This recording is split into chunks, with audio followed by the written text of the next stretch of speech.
বিপ্লবী বন্ধুরা, আসসালামু আলাইকুম। আজকে 5 আগস্ট যখন শেখ হাসিনা কাঁচা বেঁধে দেশ থেকে পালায়, আজকে তার 5 মাস পরে কেন আমাদের আবার শহীদ মিনারে এক হতে হলো? গত 5 মাসে সরকারের কি প্রোক্লেমেশন ঘোষণার সুযোগ হয় নাই? তারা কি এতই ব্যস্ত ছিল যে তারা একটা জুলাইয়ের ঘোষণাপত্র ঘোষণা করার সময়টা করে উঠতে পারে নাই?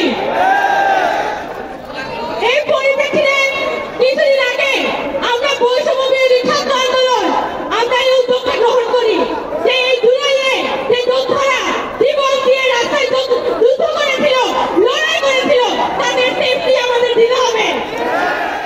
এটা আমাদের ঐতিহাসিক দায়। আজকে গতকালকে রাতে যখন প্রধান উপদেষ্টা প্রেসিং খবর ঘোষণা করেছে যে তারা প্রোক্লেমেশন সকলকে নিয়ে ঘোষণা করবে, আমরা সেটা কিন্তু সাধুবাদ জানিয়েছি। আমরা স্পষ্ট বলতে চাই, এই প্রোক্লেমেশন নিয়ে আমরা কাল সেবক চাই না। আজকে এই 20শে ডিসেম্বর আমরা রীতিমতো বাধ্য হয়ে এখানে একত্রিত হয়েছি।